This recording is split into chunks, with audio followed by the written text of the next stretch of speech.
Welcome back, everyone, to another episode of Silver Cosmo Movie Reviews. Let's go. Cruising this cosmos. It's Captain Chris with a K. Is your favorite rough, tough movie buff, Mr. Brett? And back on the second time, it is Nick Sweet Lou. I had it, and I just don't have you guys. I'm sorry. Sorry, sir. Doing my best. This is your host, Carlos. You guys, we are going to talk about a precise, nice cult classic movie, the 1982 movie Blade Runner. All right. So, don't forget, you guys, we are going to give away a movie ticket giveaway. There's going to be a drawing for Supplement Giants. If you are local here, if there is one not in our town, but not in your town, we will give you something else for it. We'll figure it out. But before then, as always, follow us, smash that like button, subscribe on Instagram, YouTube, Facebook, and we will be going back to the iTunes and Spotify. Also, our Genesis Health Clubs here in Wichita, Kansas is also going to give away a free certificate for free training sessions for Genesis Health Clubs. And if you are in the Oklahoma and some other, we'll put it out there. We don't know yet which ones, but if you don't have a Genesis in your hometown, we'll figure it out. We'll figure it out, right, Chris? That's right. We always do. Yeah, we'll do something. Well, until then, let's go ahead and take a quick pause and thank our following sponsors. Hey guys, why don't you check out She Barber Cuts Barbershop and give Markeisha Brown, the licensed professional barber there, a call at 316-218-3566 for all your haircut needs. She's got cuts for kids, adults, and for those looking for the good one, the deluxe with beard trims, wash, and hot towels. So don't forget to give Markeisha a call at She Barber Cuts and see her at 2319 North Ridge, Barber Suite 6A here in Wichita, Kansas. All right, we have Blast Off in 5, 4, 3, 2, 1.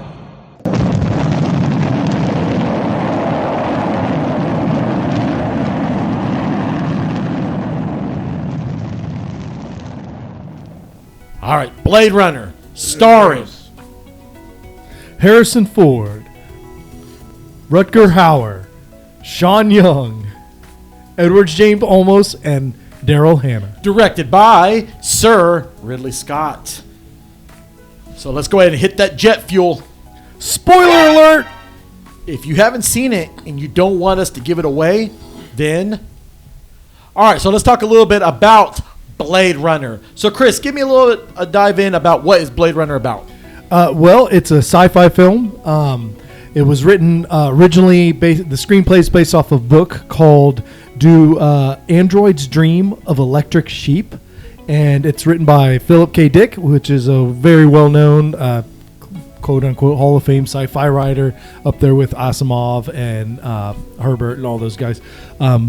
And anyway, the film, though, it's set in, as most sci-fis happen to be, in a dystopian future, L.A. that you can tell right off from the first screenshot, or the opening scene. All those fires going off, just the industrialized nature of L.A., which is awesome. But anyway, set in the future time of 2019, so might be updating that sometime. But anyway, doesn't get. Of course, again, the book was written in 1968, so 2019 was quite a far ways off at that point.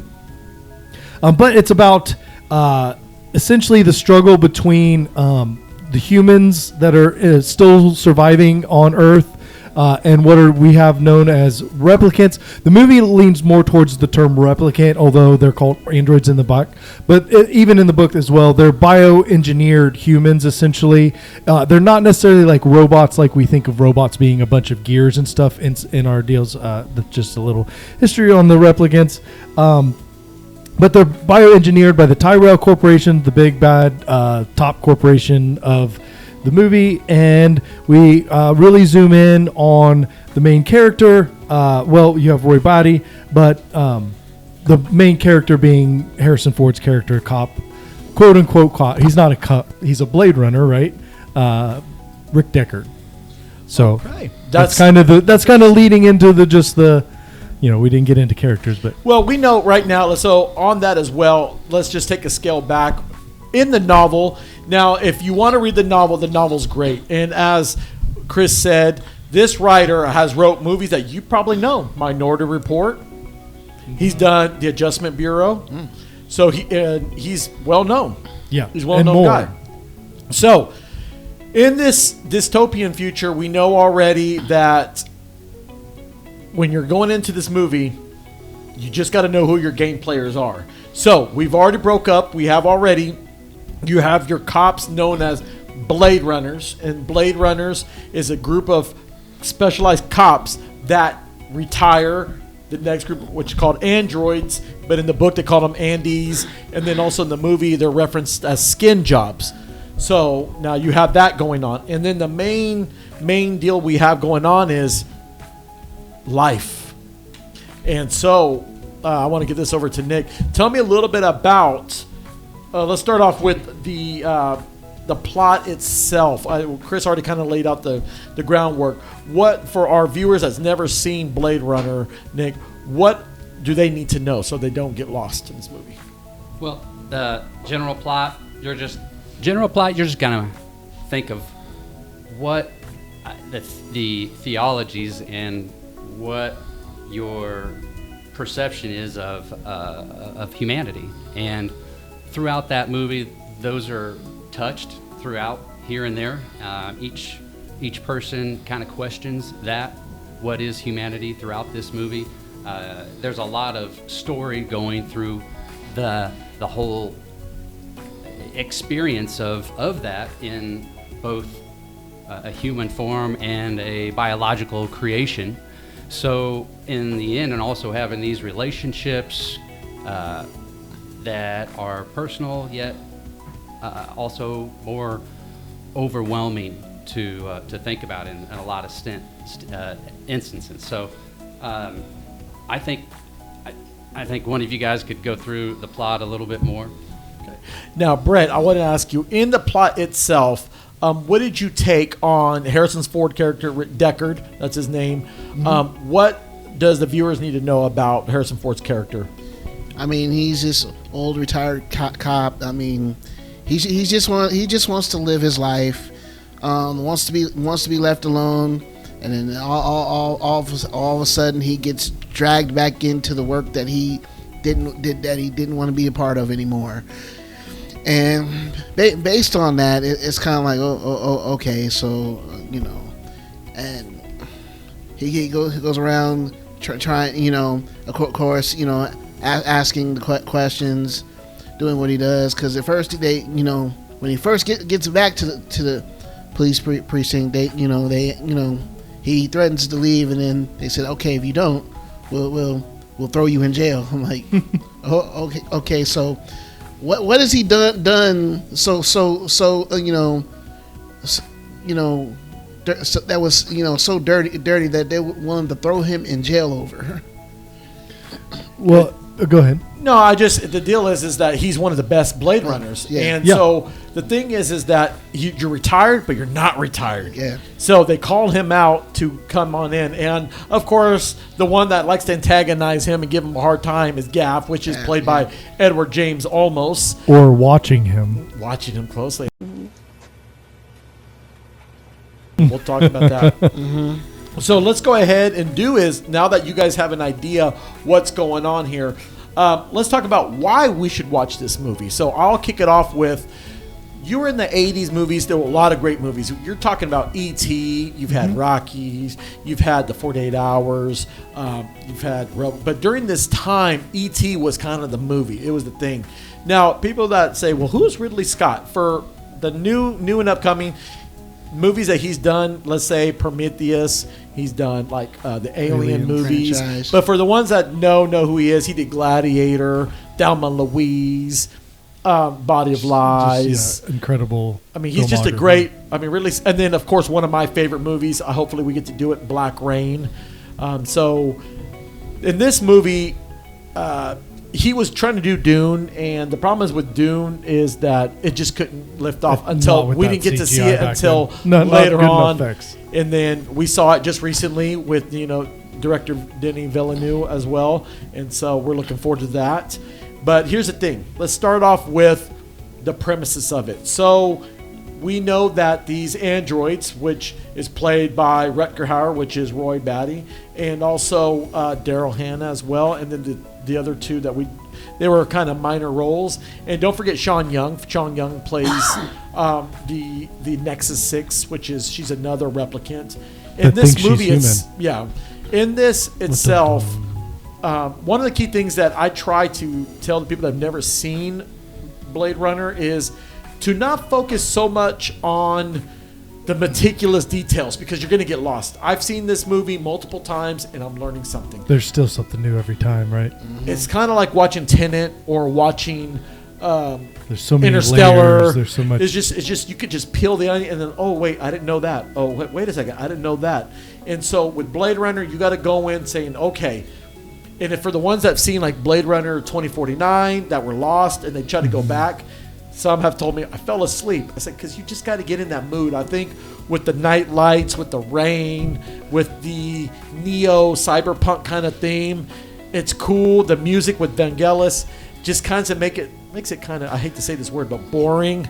It's like, oh my gosh. Well, and I mean, it wasn't necessarily a box office hit when it came out in '82. Like it really gained, like you said, it was a cult classic. It gained traction once it got into VHS, where you could watch it multiple times and be like, oh, I fell asleep. I need to wake up and rewatch that part again. Yeah, true. Because there are parts that kind of, but why you ask why should you watch it? Like there's so many layers. When you're digging through those layers, they're really big questions that just humanity as a whole looks at. Like, why are we here? What does it mean to be alive? What does it mean to be human and have a soul?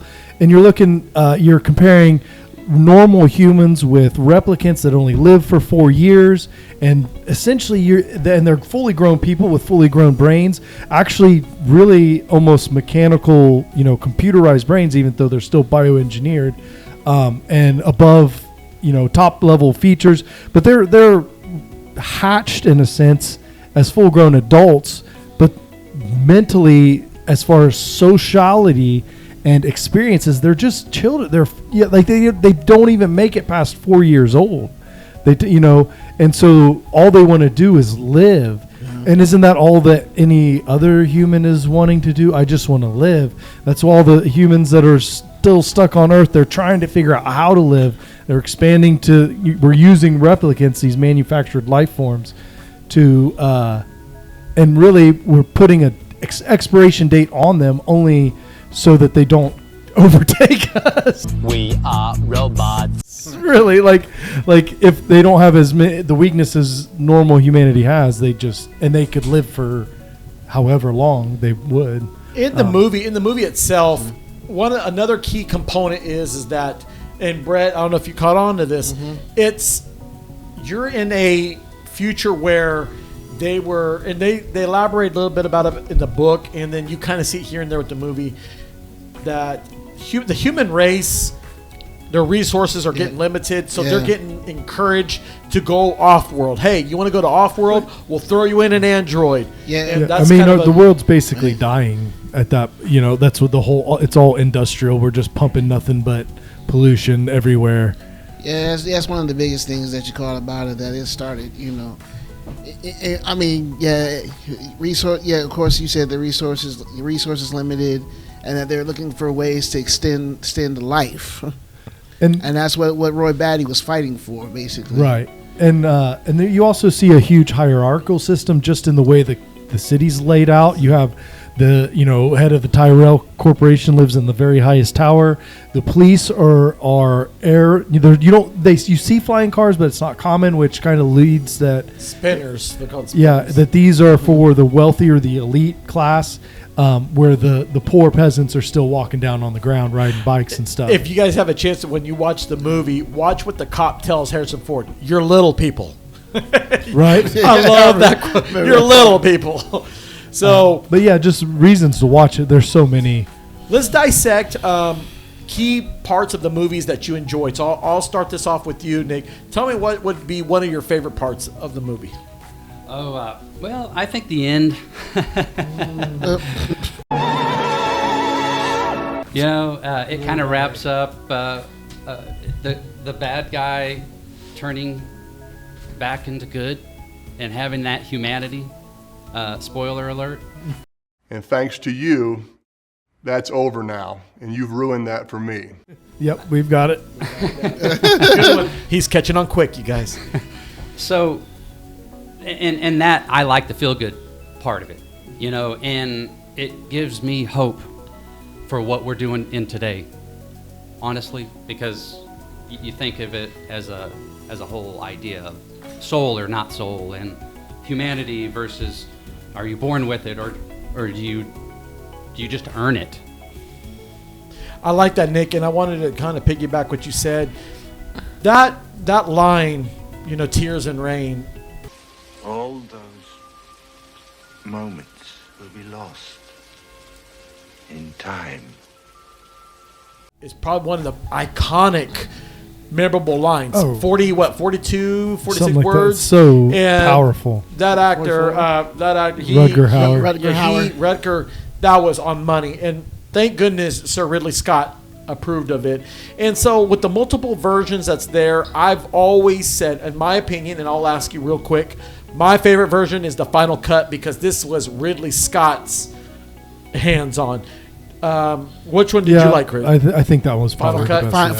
Final cut, hands down. Don't worry about the theatrical because you just get lost in a lot of stuff there. There's not enough. So, what about yours, Chris? What was your favorite part? I think that mine was probably like when when Deckard finally is like confronting her about being a replicant, and it clicked, like it finally. I mean, she storms out, but just like no, I remember these family pictures as a kid and all this, and he finally pushes through and just click. I also really like the early on in the movie when they're conducting the first. What's the name of the test? The Voight-Kampff test? Yeah, the Voight-Kampff test, where just the intensity of that scene, I think, between the actor taking the test and the one administering it. Like, there's... Oh, you mean at the opening scene? Yeah. My mother? I'll tell you about my mother. About your mother? Your mother? Yeah. Let me tell you about my mother.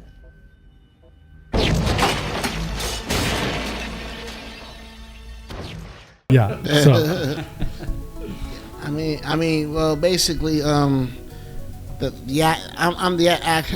action guy. The fight scene that Deckard and Batty had. You know, he's tearing. I mean, Batty's tearing through walls. Just he's toying with them. Yeah, pretty much just toying with him, and he was tearing them up throughout the whole fight scene until Deckard was able to get the better of him.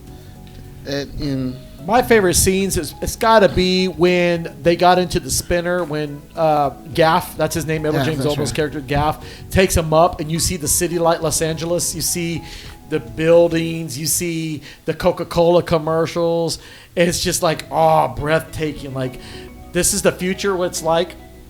And also, if you want to go more sentimental, like how Nick described his, of course, I love the fact what Edward James Olmos said in that, you know, everyone dies, but then again, who does? You know what I'm saying? It just goes to show that a lot of people got some breaks in this one. Because, I mean, Harrison Ford, Deckard should have died falling off that building, but then... Unless he wasn't actually...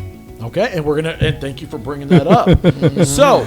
Now for the people that are now familiar with it, I'm going to start off with you, Brett. In the book, Philip K. Dick said he is not a replicant. He's a human being. Right. In the movie, Ridley Scott said he is. Harrison Ford said he isn't. What is your opinion? Me personally, I think that he was because if you look at the end of the movie, toward the end of the movie when Gaff made that unicorn, it kind of convinced had you sit back like, okay, so you know it was kind of like Rachel had you thinking that she was more human than she thought she was. So is Deckard probably in the same boat of thinking that he's more human than he think he is? So that's what I take from it. Do you remember how many questions he had to ask to prove that she was a android? What's it? Dang. Wasn't it like 100 questions? Cause You are right. Because they went through. Yeah, they went through like a. And she kept answering every question, and he's like, "Well, I don't see that she's a." Yeah. So I agree with you, Brett, that he is a replicant, at least for this movie, the movie's purposes. For one thing, because the director said it, and he's a replicant that doesn't know he's a replicant, so the actor would not, who's being that, would say, no, he's not a replicant, because as the character doesn't know that he's a replicant. So the actor would, and then, but also to piggyback off of that, of what you're saying with the gaff stuff, like, my point is, you've got the richest dude in the world that's cranking out replicants like the candy, just made this Nexus one who basically broke the Von Kamp's test, and he's hiring the LAPD on the ground, and the skeezy little sergeant dude, like, he's trusting him to do the research on this search and destroy. No, he's working on building his own security force made of replicants that don't know they're replicants, just like he's making his assistants to be like, they don't know. Like, he's not going, and he's the one that programs that lifespan, so he can say, you're not, as long as, once he's been able to break that Von Kampf test, nope, you're not a replicant, takes without seeing their, the stamp on their bones or whatever, that's their IDs imprinted on. So I'm going with he's a replicant. Well, that's a pretty good assumption. I like that take on it. The origami unicorn, at the end, and the fact that somehow suggests that Gaff somehow knows Deckard's dream, and then you got knows the dream. Maybe those memories aren't private. Maybe those are implanted. True. That's another point that was in there. So I think there's some obvious evidence that shows, yes, he is. I'll make this real simple. It goes back to what I just said. The writer said he wasn't. That's the book. In the movie, Sir Ridley Scott said he was. And so I'm going with the director, like what Chris said. Because, again, the key thing, if you watch The Renegade in the final cut, when Harrison Ford kept dreaming of the unicorn, and then Gaff is able to know, and he's making origamis to tease him because he knows. And what Chris just said, Chris nailed it on the dot. They're made to not know that they're androids. And so it's just, that's why one of my favorite scenes was Rachel figuring it out, because think of how it would break Deckard if he figured it out, like, with as far, he's not even questioning it at this point, which you would if you. He's one like, drunk android. Do you question if you're human or not? Yeah. Do you do any? You know how many drinks he had, Chris? You know how many drinks he had in that movie? I mean, he got busted up and did not show much wear and tear. Like, there weren't no bruises after he was just getting roughed up. Like, even getting picked up by your arm, just being held by your arm and wrist. Do you know what kind of damage that would do to your wrist and shoulder socket being lifted like that and like? Unless you were things happen in our world that are strange. And people think, how many people or even have heard or seen on the news or somewhere on Reddit that we live in a hologram, and people are the Matrix. It's just all just here.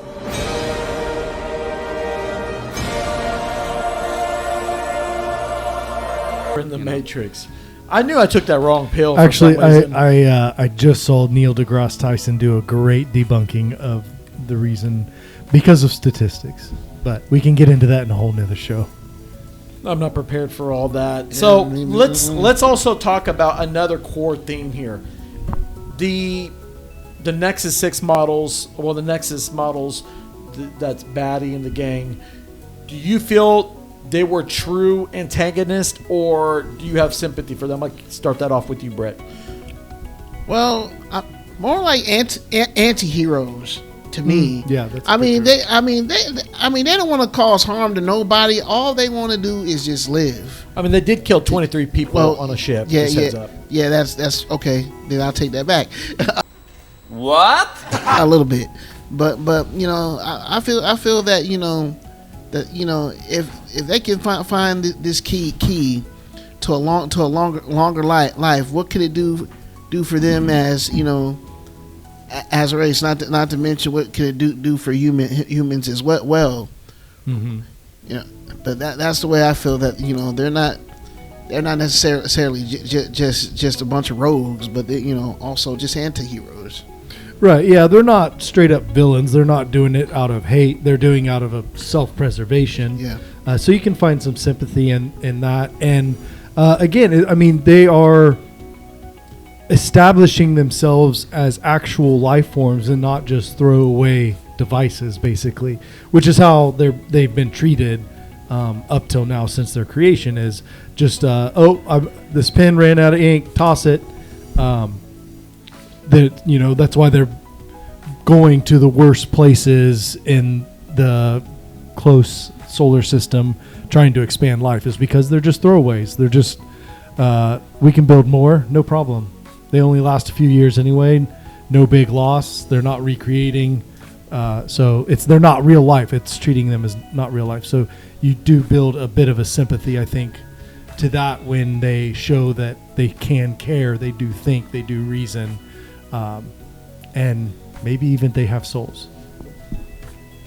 Well, don't we have an industry, I would say multi-billion-dollar industry right now that does just that?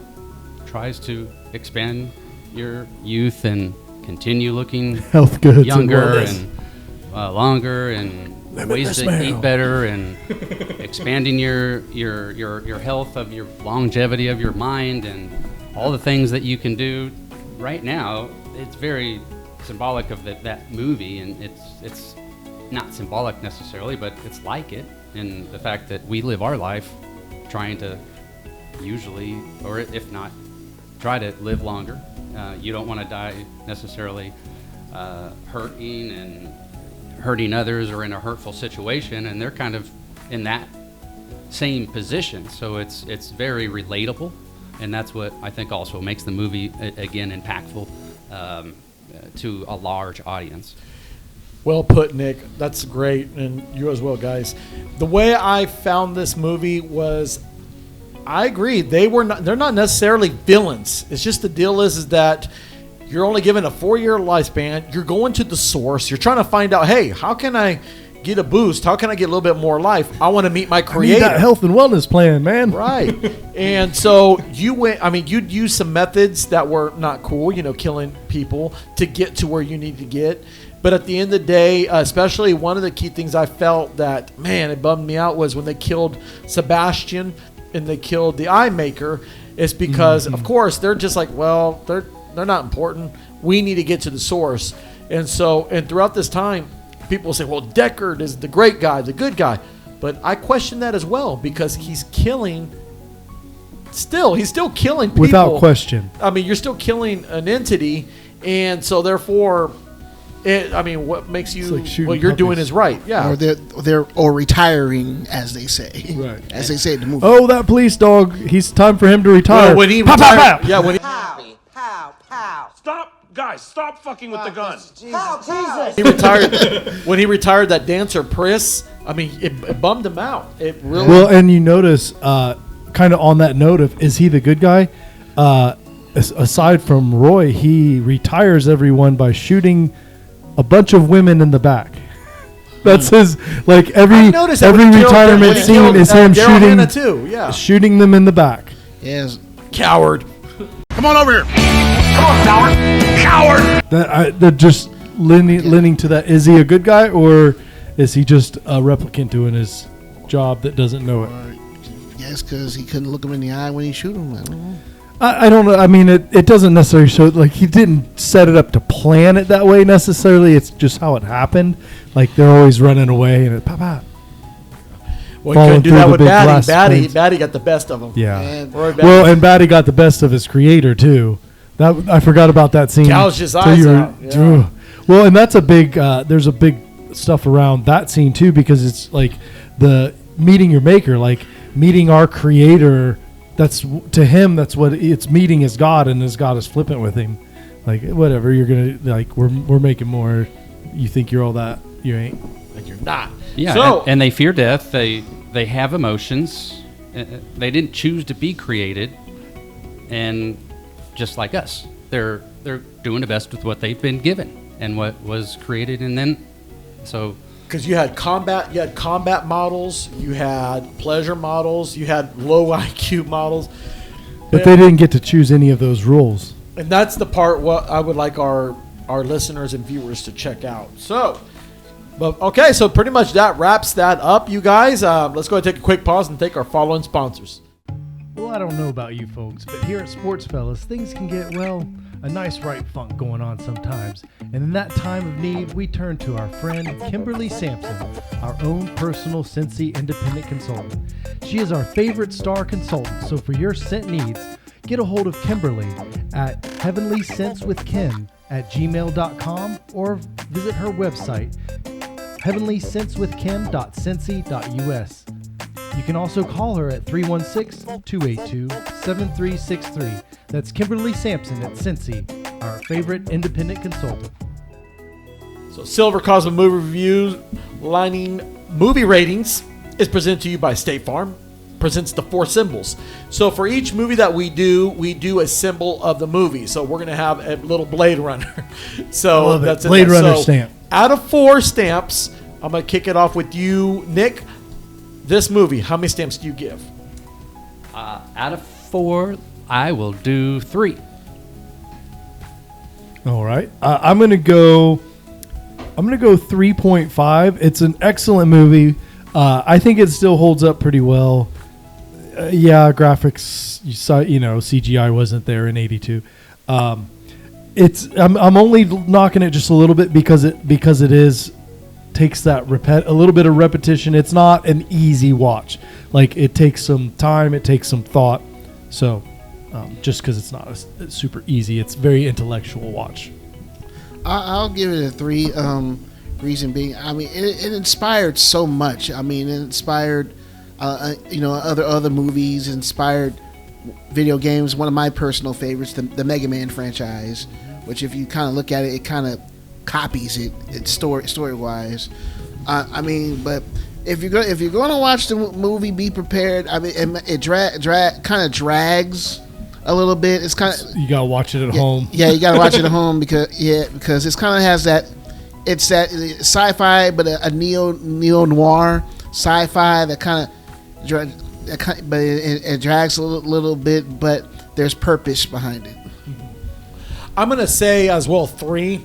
The deal is that in that time, there was a lot of great movies, but this movie is a cult classic. It's preserved in the Library of Congress.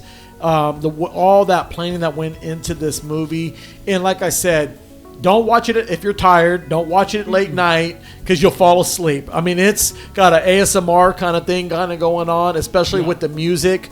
I mean, well-respected music creator Vangelis. And also as well, when you are listening and tuning into the movie, the action doesn't kick in. It goes up, dies down, then it starts back up. And then the climatic scene is probably one of the best scenes, the fight between Deckard and Batty. As far as action goes, yeah, it's not. I wouldn't call it like an action movie.